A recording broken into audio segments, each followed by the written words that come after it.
Pakinggan natin itong mga ano niya, mga pasabog na kuno. Wala nang naniniwala kay BBM. Kung ano man ang sabihin dyan, di ako naniniwala. Pati na naman po ang SONA. Tingin mong laman kaya ng SONA niya, sir. Walang nakakalam. Wala nang naniniwala kay BBM. Kung ano man ang sabihin dyan, di ako naniniwala. Hanggang di maimbestigan yung mga mali-maleta, at totoo yun, ang dami ng testigo, walang mangyayari sa ating bansa. Tuloy-tuloy, ito, kung hindi natin sila paituin, kung hindi imbestigahan ng mga... Wala na. Itong pag naririnig ko to sa Chavit, mga kababayan, hindi ko alam kung pilit na lang lumalaban para masabing lumalaban or para masabing kampi sa mga Duterte. The way you speak, sir, parang wala ka na rin gana. Ano klaseng opinion nyo na hanggat di iniimbestiga ng mali-maleta ay walang mangyari sa Pilipinas? Ano daw? Pag hindi na-imbestiga ng maleta, walang mangyari sa Pilipinas?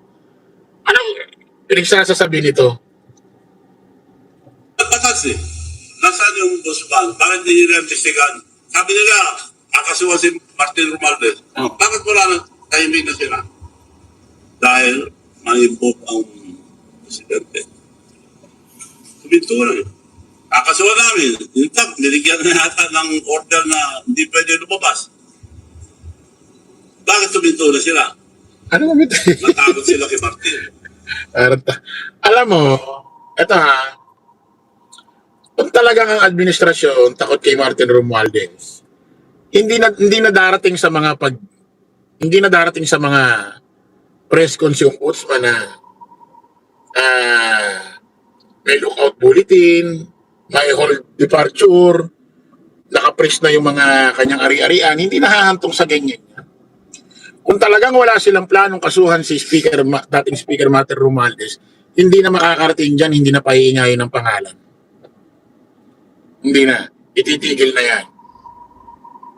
Hindi na ibabanggit-banggitin. Ang problema kasi sa'yo, Mr. Chavit Singson, wala ka nang kwenta yung mga sinasabi mo kung ano-ano na lang. May masabi ka lang kahit wala nang kakwenta-kwenta, okay na sa'yo. Ha? At hindi na rin tinuloy yung Martin. That's pa. Pareho sila. Hindi ka na pareho. 5.3% pa lang ng isipin sa mga Duterte. So, napakalito ng Sir kasi, hindi ka na dahil kundi na lang nakarapin sa malayo. 5.3% pa lang ng isipin. wala din sila sinasagot. Wala.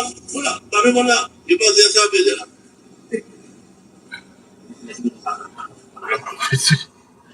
Wala.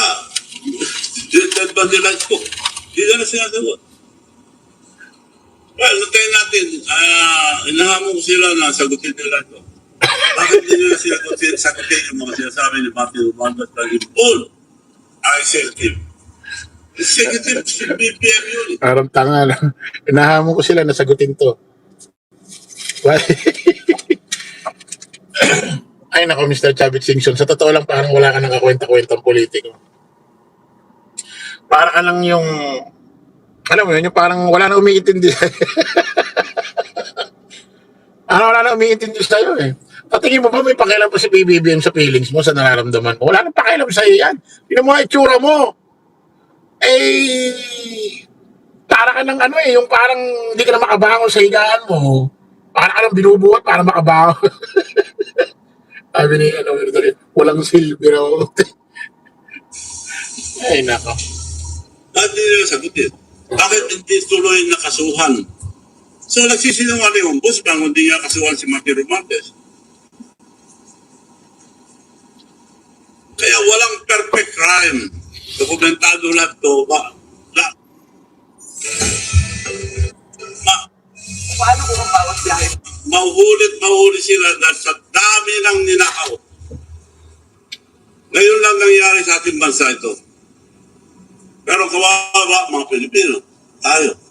Utang natin 19 trillion, 2 trillion yearly ang debt payment, lumalaki na naman. Wala silang concern dahil katapos sa debt, tatakbo niya. Huwag tayo pumayag po. Kailangan may imbestiga po ito. sa tulong ng lahat, all sector, religious organization, and also the military and police. Alam niyo nangyayari, bakit kayo tahimik? Kung tatahimik kayo, history will judge you. Bakit kayo hindi gumalaw nung nagtakawan ng ganitong kalaki? May budget pa? Parang gusto ko kumanta ng noong panahon siya ay hari. Si Lolo Chavit, si Lolo Chavit, si Lolo Chavit ay ulyanin na. Wala nang nakikinig, para na siyang tanga. Parang tanga, ba't daw yung mga sundalo tahimik? Alagay mo kisali yan dyan, Mr. Chavit Singson. May mga kanya-kanya sinumpaan yan. Bawal sa kanila yan, makialam sa usaping politika. Ang sinusunod lang yan, order sa taas. Diba? Magsundalo ka para malaman mo. Isipin mo ba't daw yung mga sundalo tahimik? Anong gusto mong gawin nila? Mag-rally sundalo. Mag-rally sundalo. Kung di ka ba naman ungas, minuto. Ha? Ay, pinapauso nito. Oy, si Sarah nasa ano na? Nasa dahig na. Ha? Nasa dahig na. Play nga muna natin ito commercial natin, mga kababayan. Presto, gusto nyo na commercial? Ha? Tingnan nyo si BP Inday Sara Duterte. Ha? Pakinggan nyo, ha? Ano yun? Okay, presto muna para magkaroon tayo ng commercial.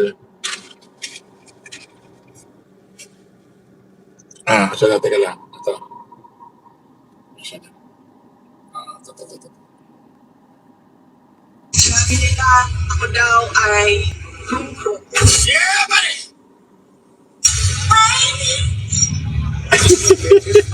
Grabe yun, no? Ang creepy nun, no? Na sinabi ni BP Inday Sara Duterte, ay! No, tikisipin mo, Vice President, yan rin yung makita mo sa harap ng camera. Yeah. sabi nila, ako daw ay Yeah, buddy!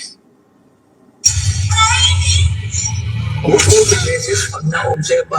Grabe, no?